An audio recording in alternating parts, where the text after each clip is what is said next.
evening, good evening. Am I clearly audible and visible?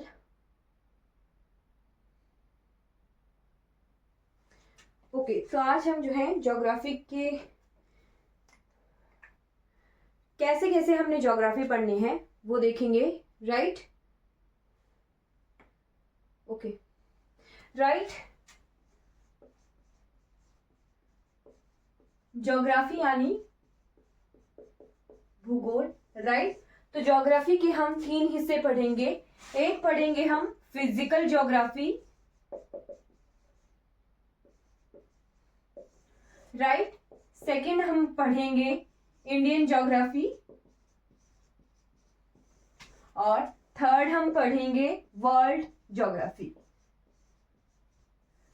ठीक है, ये क्लियर है आपको? ये 3 हमारे मेन टॉपिक रहेंगे इस क्लास के। ठीक है, इसी तरीके से हमने पढ़ना है। पहली 2 क्लासेस जो थी आपकी इंट्रोडक्शन क्लासेस थी, राइट? आज से जो है हमारा प्रॉपर फिजिकल ज्योग्राफी का पोर्शन जो है चलेगा। ठीक है, तो फिजिकल ज्योग्राफी हमने क्यों पढ़ना है? फिजिकल ज्योग्राफी यानी जो भी फिजिकल फीचर हैं हमारे पृथ्वी पर, हमारी धरती पर, पहले हम वो पढ़ेंगे, राइट? हमें ये पता होना चाहिए कि यहाँ ओशन है तो यहाँ ओशन क्यों बना है, राइट? अगर भूकंप आ रहा है, कोई रीजन ही होगा कि भूकंप आ रहा है, राइट? अगर तूफान आ रहा है तो तूफान कहाँ कहाँ कौन कौन से कॉर्नर पर आता है वो हमने पढ़ना है। बारिशें हो रही हैं तो बारिशें क्यों हो रही हैं, ये रीजन है। ये जैसे मान लो आप पढ़ोगे कि हमारे नॉर्थ ईस्टर्न रीजन में मासिनराव में सबसे ज्यादा बारिश होती है, राइट? तो वहां क्यों बारिश ज्यादा हो रही है, उसका कारण हमें मिलता है फिजिकल ज्योग्राफी में, राइट? अब हिमाचल प्रदेश में विंटर्स में बारिश होती है या विंटर्स में स्नोफॉल क्यों होता है, तो उसका भी कारण है। तो ये जो कारण है ये हमें कहाँ देखने को मिलते हैं? ये हमें फिजिकल ज्योग्राफी में देखने को मिलते हैं। हम शुरुआत ही फिजिकल ज्योग्राफी से करेंगे, उसके बाद हम वर्ल्ड ज्योग्राफी पढ़ेंगे और लास्ट में हम इंडियन ज्योग्राफी पर आएंगे। ठीक है, क्लियर हो गया? सीक्वेंस है, ध्यान रखना है। आज हमने फिजिकल ज्योग्राफी से शुरू करना है, जिसे हिंदी में कहते हैं भौतिक भूगोल,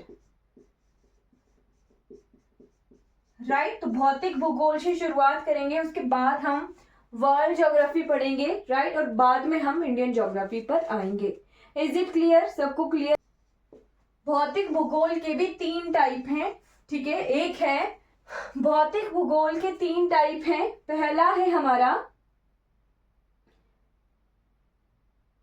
पहला है lithosphere, second one is hydrosphere और थर्ड वन इज एटमॉस्फेयर। ठीक है, हिंदी वालों के लिए लिथोस्फीयर को कहते हैं स्थल मंडल, ठीक है? हाइड्रोस्फीयर को कहते हैं जल मंडल, ठीक है? और एटमॉस्फेयर को कहते हैं वायुमंडल। ठीक है, ये 3 पार्ट है। इन तीनों की स्टडी हमारी फिजिकल ज्योग्राफी कहलाती है। बट हमारी लाइफ जो है, क्या धरती पर पानी ना हो, हवा ना हो पॉसिबल है? क्या हमारी लाइफ जलमंडल यानी पानी के नीचे ही, हम समुद्र के नीचे ही हैं? कोई हवा हमें नहीं मिल रही है, कोई खाने के लिए भोजन नहीं मिल रहा है, तो विदाउट ये तीनों कंपोनेंट हमारी लाइफ की पॉसिबिलिटी के लिए चाहिए, राइट? और जहां पर ये तीनों कंपोनेंट एक साथ मिलते हैं, राइट, इनको हम ऐसे बना सकते हैं।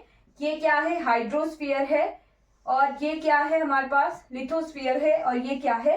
एटमॉस्फेयर है, राइट? यानी ये मान लीजिए हमारे पास हाइड्रोस्फीयर है और जलमंडल है, ये लिथोस्फीयर है। आप इसके सर्कल कहीं पर भी बना सकते हो, डिपेंड करता है आप कैसे बना रहे हो, राइट? ऐसा नहीं कि यहाँ मैम ने यहाँ बनाया है तो यही हम बनाएंगे, कुछ नहीं है। आप तीनों को कहीं पर भी ड्रॉ कर सकते हो।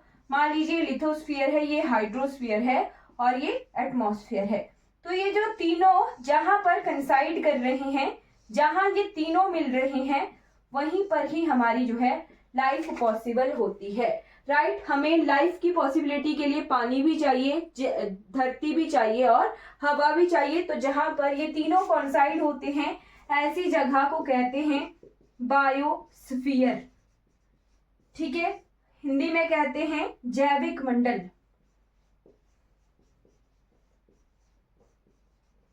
जैविक मंडल क्लियर हो गया। यानी ऐसा जो जगह जहां पर लाइफ की पॉसिबिलिटी है, लाइफ इज पॉसिबल, जहां पर हवा भी हमें प्रॉपर मिल रही है, पानी पीने योग्य भी है और धरती रहने योग्य भी है। राइट, हमारे पहाड़ों में अगर घाटियां होती हैं तो वो इस तरह के जगहें होती हैं। राइट, वैलीज होती हैं, मैदान होते हैं। राइट, ऐसा नहीं है कि आपको रेगिस्तान में लाइफ पॉसिबिलिटी, जहां पानी भी है, धरती भी है और हवा भी है, सभी का मिक्सचर है और हमारी लाइफ की पॉसिबिलिटी है, वहां को कहते हैं बायोस्फीयर। क्लियर हो गया। ये तीनों शब्द जो हैं हमें याद होने चाहिए, हमें समझ आने चाहिए। राइट, सिर्फ और सिर्फ धरती की स्टडी को रॉक होता है चट्टाने, है ना, चट्टानों की स्टडी या फिर धरती की स्टडी को कहते हैं स्थलमंडल। राइट, पानी की स्टडी को कहते हैं हाइड्रोस्फीयर और हवा। ये क्लियर हो गए, ये शब्द आपको क्लियर हो गए होंगे। अब इसके बाद हम लिथोस्फीयर पढ़ेंगे। राइट, पहले हमने लिथोस्फीयर पढ़ना है, फिर हाइड्रोस्फीयर पढ़ेंगे, फिर एटमॉस्फेयर पढ़ेंगे। Is it clear? लाइफ की पॉसिबिलिटी हमें जैव मंडल यानी बायोस्फीयर में मिलती है और यहाँ पर हमें प्रॉपर एनवायरनमेंट मिलता है। राइट, जो भी हमारे आसपास का वातावरण है वो बायोस्फीयर में ही मिलता है ना। ऐसा नहीं है कि आप एटमॉस्फेयर में हैं, हवा में हैं। राइट, काफी दूर ऊंचाई पर हैं और आपको जो है अपनी लाइफ की पॉसिबिलिटी के लिए हर एक कंडीशन जो है आपको काफी हाइट पर नहीं मिलती है। वैसा ही पानी में भी नहीं होती पॉसिबिलिटी और वैसा ही अगर आपकी जो है धरती की बात कहें तो धरती के अंदर अगर चले जाएं तो वहां पर भी लाइफ की पॉसिबिलिटी नहीं होती है। केवल ऐसी जगह जहां पर लाइफ की पॉसिबिलिटी होती है वो जहां पर हमें कुछ पार्ट लिथ का भी मिले, कुछ पार्ट हाइड्रो का भी मिले और कुछ पार्ट एटमॉस्फेयर का भी मिले, उसे बायोस्फीयर कहते हैं। ये इंपॉर्टेंट है, कई बार एग्जाम में क्वेश्चन आ जाता है बायोस्फीयर से रिगार्डिंग। Is it clear? अब इसके बाद हम आएंगे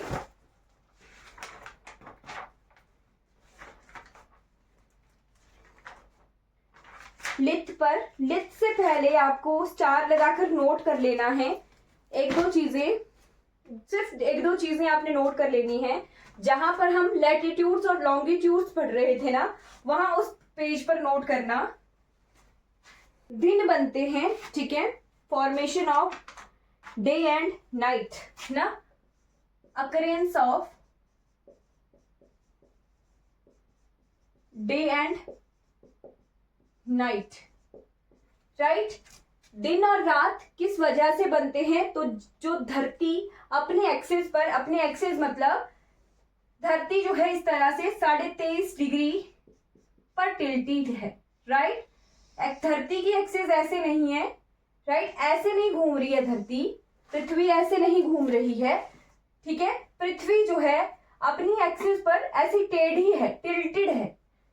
ठीक है, ये नोट कर लेना है। पृथ्वी जो है अपनी एक्सेस पर, अपनी धुरी हिंदी में कहते हैं, अपनी धुरी पर 23.5 डिग्री पर टिल्टेड है, टेढ़ी है ना। तो अपने एक्सेस पर घूमने की वजह से, अपने ही एक्सेस, मान लो ये पृथ्वी है, राइट, पृथ्वी है तो पृथ्वी अपने ही एक्सेस पर घूम रही है और उसी की वजह से जो है उसे कहते हैं रोटेशन। हिंदी में रोटेशन को पता नहीं क्या बोलते हैं, आप सर्च कर लेना।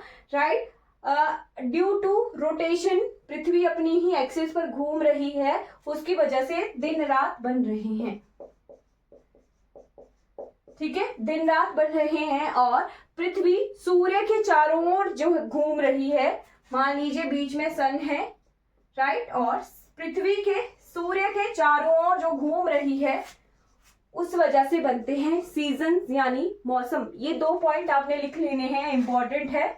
सेकंड वन इज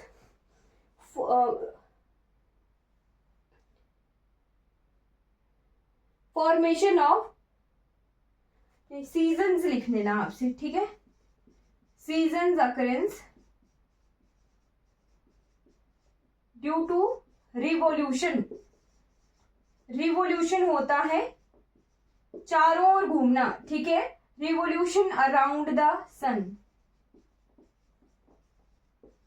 ठीक है, सूर्य के चारों ओर चक्कर जो लगाती है पृथ्वी, उसे रिवॉल्यूशन कहते हैं। उसकी वजह से जो मौसम है, ऋतुएं, मौसम नहीं ऋतुएं कहेंगे, ठीक है, ऋतुएं जो हैं उस वजह से बनती हैं, ठीक। अब इसके बाद 2-3 चीजें और लिखनी है यहां पर आपने। एक लिखना है longest day and smallest night, ठीक। लॉन्गेस्ट डे सबसे लंबा दिन और उसी दिन सबसे छोटी रात होती है, वो होता है 21 जून, ठीक है। 21 जून को सबसे लंबा दिन होता है और सबसे लंबी रात, सबसे छोटी रात होती है।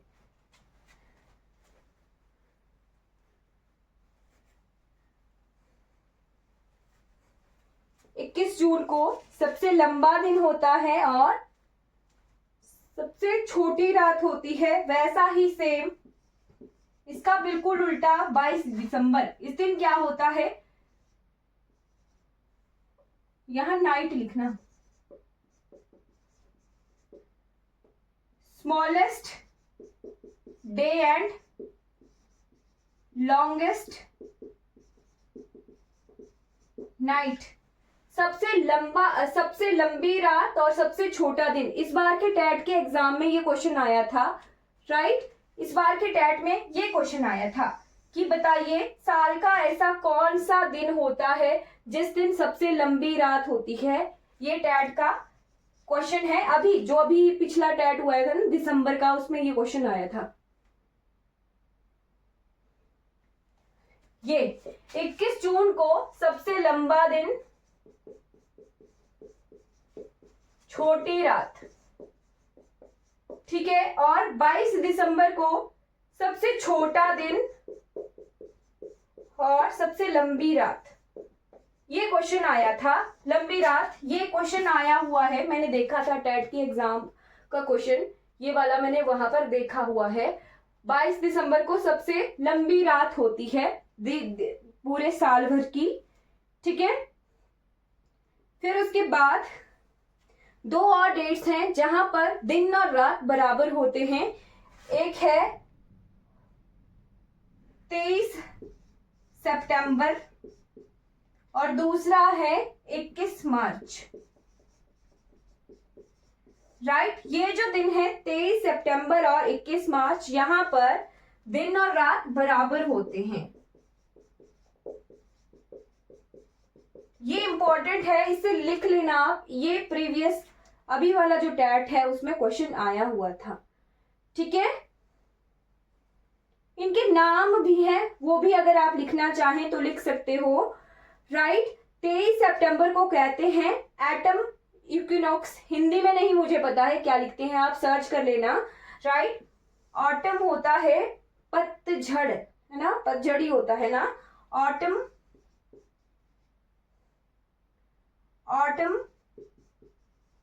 इक्विनॉक्स। कोई नहीं, मैं आपको सर्च करके भेज दूंगी इनके Hindi word, right. Autumn equinox, हम नॉर्दर्न हेमिस्फीयर में रहते हैं तो नॉर्दर्न हेमिस्फीयर की ये बात है, ठीक। अगर हम साउदर्न हेमिस्फीयर में होते तो वहां पर स्प्रिंग होता, ठीक है, बसंत ऋतु होती, है ना।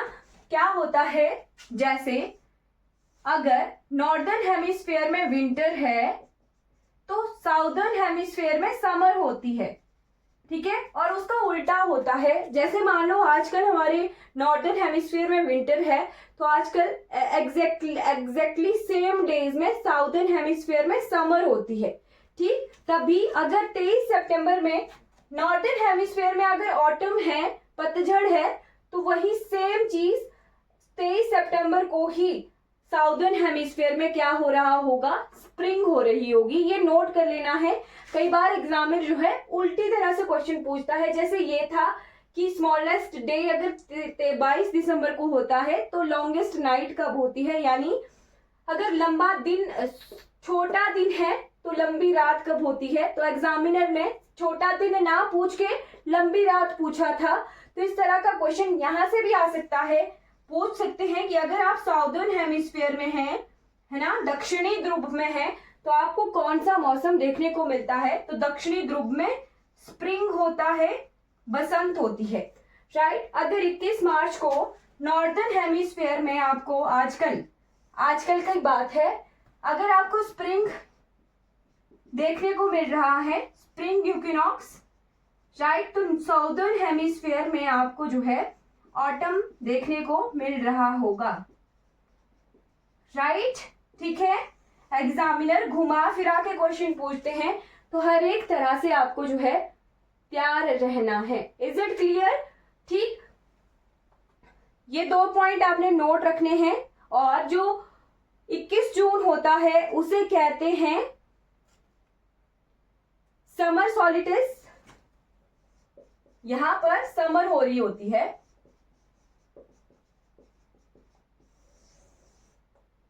ना। और 22 दिसंबर इस वक्त नॉर्दर्न हेमिस्फीयर की बात है, राइट। अगर साउदर्न होता तो वहां पर विंटर सॉलिटिस होता।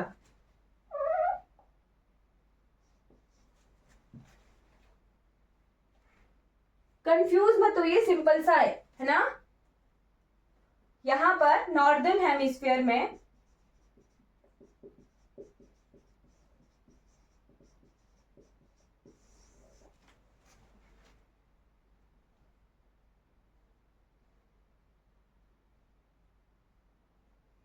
सॉलिटिस का मतलब बताती हूं मैं आपको। सॉलिटिस का मतलब है 23.5 डिग्री, 23.5 डिग्री मतलब सन जो है यहाँ पूरा अपनी हाइट पर पहुंचा हुआ है 21 जून को, जहां तक वो पृथ्वी की सबसे ज्यादा पॉइंट तक पहुंच सकता है वहां पहुंचा है, राइट। और विंटर में यहाँ इस पोर्शन में वो पहुंचा होता है, दूसरी तरफ यहाँ पर समर में पहुंचा होता है, यहाँ पर विंटर में पहुंचा होता है। इतना डीप मत जाइए, जस्ट आपको ये शब्द जो है वो नोट रखने हैं, राइट।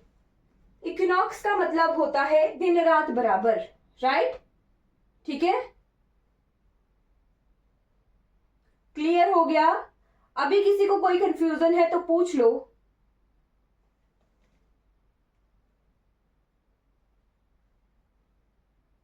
इतना डीप मैंने कुछ नहीं करवाया, आपको बताया मैंने दिन रात लंबे छोटे, है ना, लंबा दिन छोटी रात 21 जून को।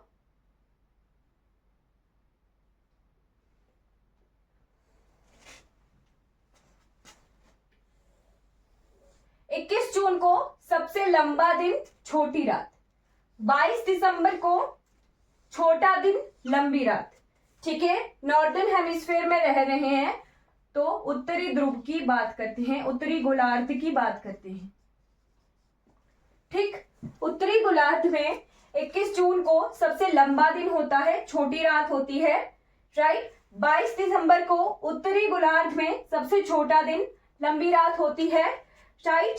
23 सितंबर को और 21 मार्च को दिन रात बराबर होते हैं, बस इतना रखो याद। ठीक, मार्च में नॉर्दर्न हेमिस्फीयर में उत्तरी गोलार्ध में बसंत ऋतु होती है, राइट। सितंबर में नॉर्दर्न हेमिस्फीयर में उत्तरी गोलार्ध में पतझड़ होता है। समझ आ गया? इतना सा था सिर्फ।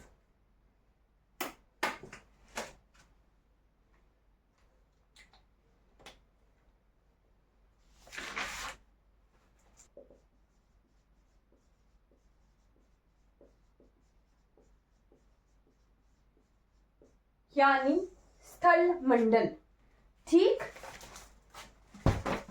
तो लिथ शब्द क्या होता है? लिथ होता है रॉक, है ना। अगर लिथ शब्द का मतलब आ जाए तो लिथ का मतलब होता है रॉक। ठीक, धरती के 3 पार्ट होते हैं, बस आपको यहां से और ज्यादा नहीं लर्न करना है, जस्ट एक डायग्राम बना के छोड़ दीजिएगा। ठीक, अर्थ के 3 भाग होते हैं, एक होता है अपर पार्ट जिसे कहते हैं क्रस्ट, हिंदी में क्रस्ट, को हिंदी शब्द में आपको लिखा के बता देती हूँ। हिंदी में कहते हैं भूपरपट्टी।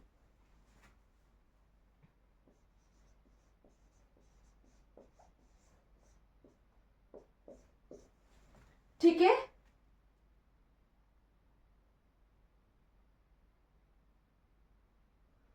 क्रस्ट को हिंदी में कहते हैं भूपरपट्टी। ठीक है, और फिर आता है सेकंड पार्ट इज मेंटल।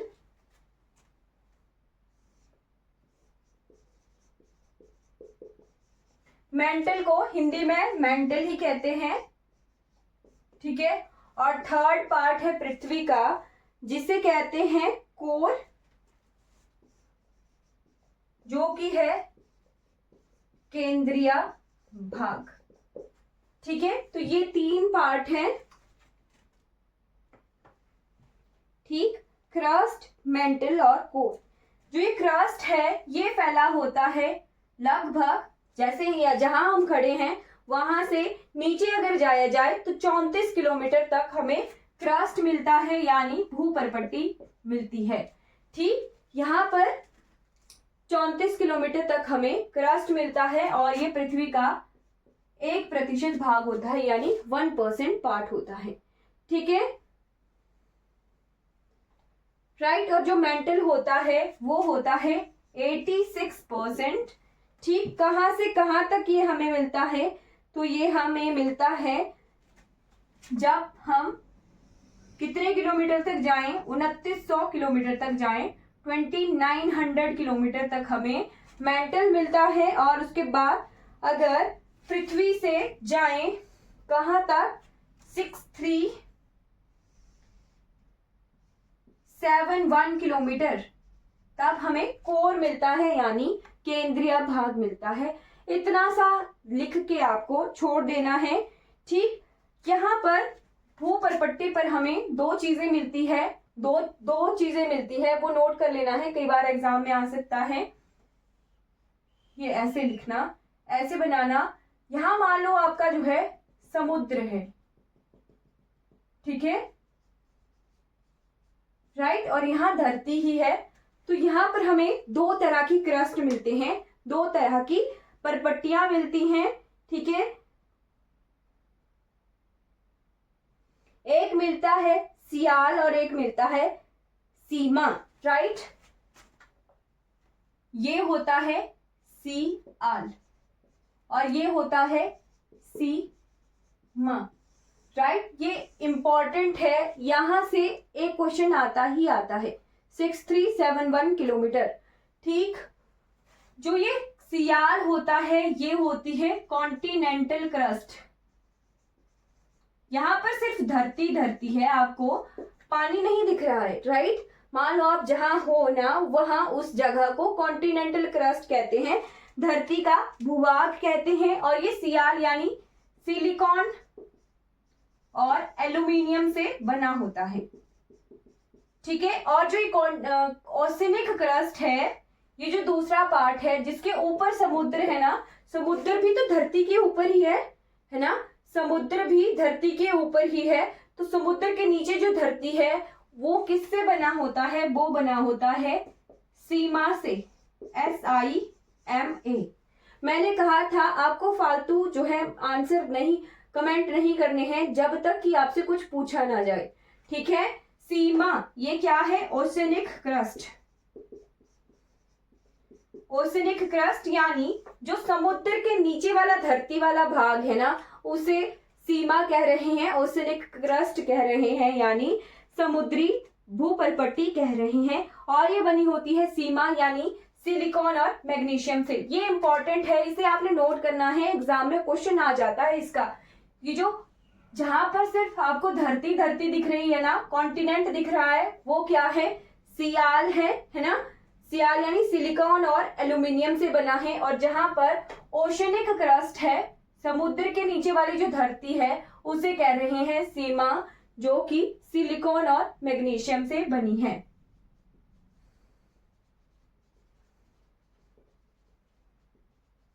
ठीक, यहां से क्वेश्चन आ जाता है तो ये लिख लेना। ठीक है,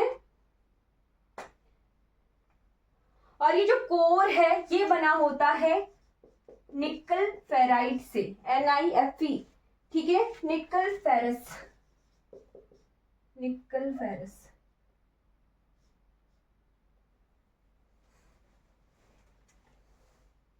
निकल फेरस से।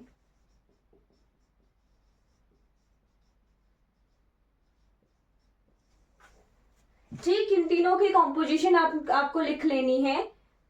कॉन्टिनेंटल क्रस्ट, ऑस्टेनिक क्रस्ट की सीमा और कोर की निकल फेरस, ठीक है।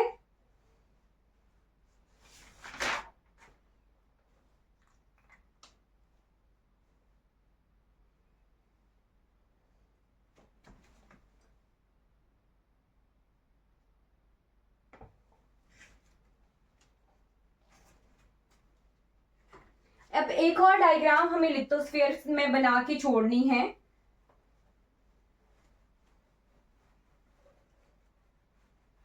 कल हम रॉक सिस्टम पढ़ेंगे, चट्टाने पढ़ेंगे।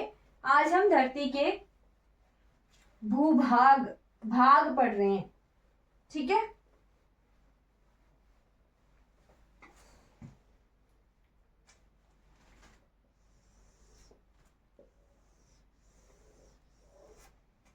कई बार नाम आ जाते हैं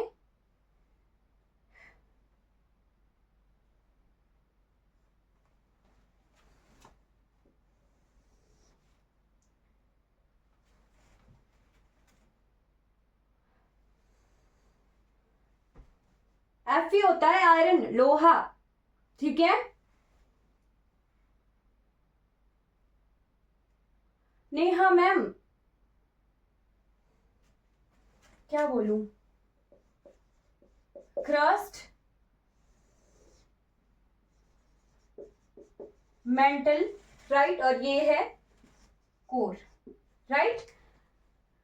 मेंटल को हमने दो पार्ट्स में, मेंटल का कुछ पार्ट है ना, अपर मेंटल और लोअर मेंटल, दो भाग में मेंटल को डिवाइड कर दिया, ठीक। क्रस्ट और अपर मेंटल मिलके जाने जाते हैं लिथोस्फीयर। जो आप शब्द सुन रहे हैं ना स्थल मंडल, तो मेंटल का कुछ पार्ट और क्रस्ट मिलके स्थल मंडल बना रहे हैं, ठीक है। अकेला क्रस्ट ही नहीं है, अकेली भूपरपट्टी ही नहीं है, मेंटल का अपर वाला जो भाग है वो दोनों मिलके बना रहे हैं लिथोस्फीयर यानी स्थल मंडल, राइट। ये इंपॉर्टेंट है और बहुत बहुत ज्यादा इंपॉर्टेंट है, इसे आप लिख लेना। मतलब कि जो ये स्थल मंडल है ये केवल धरती के ऊपरी भाग से ही नहीं मिलकर बना है, ऊपरी भाग से ही नहीं बना है, ये धरती के बीच वाले भाग मेंटल का भी कुछ पार्ट मिलके जो है क्रस्ट के साथ लिथोस्फीयर बना रहे हैं, ठीक है, क्लियर। फिर यहां पर जो मेंटल का कुछ पार्ट तो मिल गया क्रस्ट के साथ और उसने लिथोस्फीयर बनाया, उसे लिथोस्फीयर बोलते हैं। बट ये क्या है, एस्थेनोस्फीयर, राइट। ये सेमी सॉलिड होता है, सेमी सॉलिड यानी थोड़ा सा, मतलब बिल्कुल हार्ड सॉलिड नहीं है, है ना, बिल्कुल हार्ड सॉलिड नहीं है, किसी भी सॉलिड होता है। फिर है मेंटल का लोअर पार्ट जिसे मीजोस्फीयर कहते हैं, ठीक है, मीजोस्फीयर कहते हैं, और ये पूरा सॉलिड होता है। जस्ट इसको डायग्राम बना के छोड़ देना, यहां से हमने सिर्फ ये पढ़ना था, ठीक है, ठीक है। सारे पढ़ रहे हैं, सिर्फ आप ही नहीं पढ़ रहे हो, फिर क्या फायदा मैं कुछ बोलूंगी और आपको बुरा लगेगा।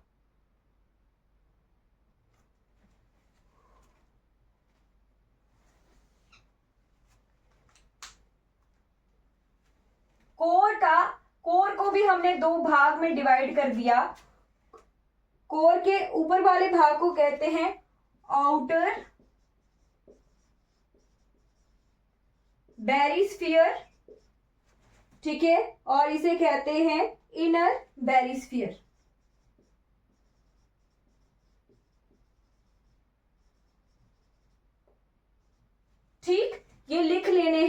इम्पॉर्टेंट है और बहुत बहुत इम्पॉर्टेंट है।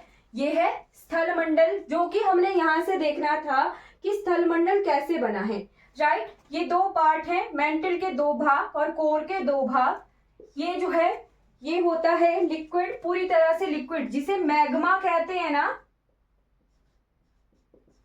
राइट। मैग्मा होता है खौलता हुआ मैग्मा, लावा, वो यहाँ होता है इन भागों में। जैसे धरती पे कुछ क्रियाएं होती हैं, मैग्मा जो है लगातार लिक्विड है ना, लिक्विड मूव हो रहा है, हम एक तरह से फ्लोट कर रहे हैं, धरती के अंदर के लिक्विड पर फ्लोट कर रहे हैं। बाहर भी लिक्विड है और अंदर भी लिक्विड है ना।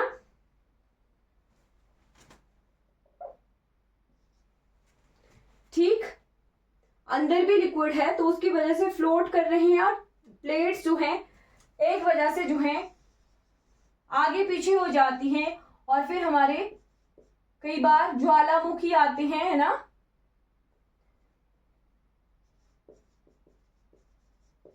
लावा निकलता है तो वो इन्हीं लिक्विड्स या फिर सेमी सॉलिड्स की वजह से होता है। ठीक, आपको यहां से स्थलमंडल नोट करना है।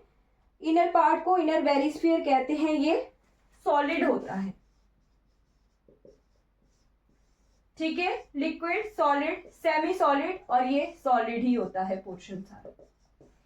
ठीक, आज की क्लास में हम इतना ही पढ़ेंगे।